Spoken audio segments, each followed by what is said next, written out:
কোরআন থেকে বিশ্বনবী আমাদেরকে জানান, ফালা তা'লামু নাফসুম মা উখফিয়া লাহুম মিন কুররাতি আ'য়ুন জাযাআম বিমা কানু ইয়া'মালুন। মানুষের কর্মের প্রতিফল হিসেবে কত চমৎকার জান্নাত রব্বুল আলামিন নাজ নেয়ামত দিয়ে পরিপূর্ণ করে আমাদের জন্য প্রস্তুত করে রেখেছেন। পৃথিবীর কোনো মানুষ সেটা জানে না। পড়েন সুবহানাল্লাহ। এটা যে কত সুন্দর, আমাদের আমলের প্রতিদান হিসেবে কত চমৎকার, fantastic, eye catching, fabulous paradise তিনি আমাদের জন্য রেডি করে রেখেছেন। এটা কেউ জানেই না, কল্পনাতেও আনতে পারে না। সুবহানাল্লাহ পড়েন। আবার হাদিসে কুদসিতে বিশ্বনবী ফরমান, রব্বুল আলামিন বলেন, আ'দাদতু লিইবাদিয়াস সালিহিন মা লা আইনুন রাআত ওয়ালা উযুনুন সামিআত ওয়ালা খাতারা আলা কলবি বাশার।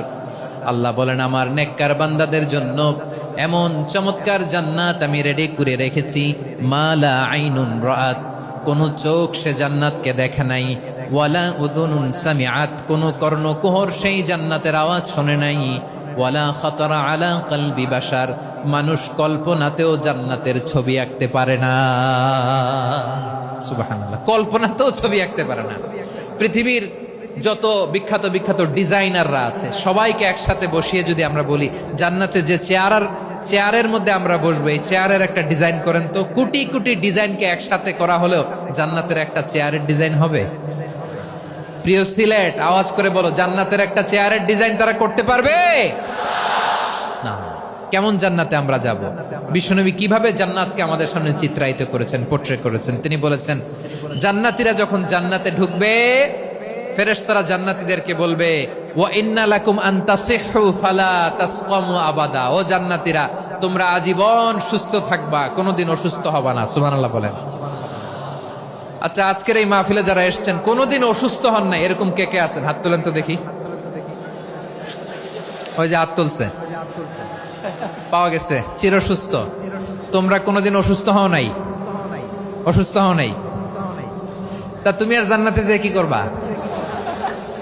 তুমি তো জান্নাতেই আছো তাইলে। ফেরেশতারা বলবে, ওয়া ইন্না লাকুম আন তাসিহু ফালা তাসকামু আবাদা। এটা এমন জান্নাত, চিরকাল সুস্থ থাকবা, কোনোদিন অসুস্থ হবা না। সুবহানাল্লাহ বলেন। ওয়া ইন্না লাকুম আন তাহইয়াউ ফালা তামুতু আবাদা। তোমরা অমর হবা, মৃত্যু তোমাদের স্পর্শ করবে না। সুবহানাল্লাহ। অমর হওয়ার জন্য আমরা কত কিছু করি।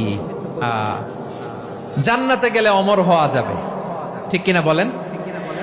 তোমরা চিরকাল বেঁচে থাকবা, তোমরা আর মরবা না। ওয়া ইন্না লাকুম আন তাশিব্বু ফালা তাহরামু আবাদা। তোমরা চির যুবক থাকবা, আর বার্ধক্য তোমাদের স্পর্শ করবে না। সুবহানাল্লাহ বলেন।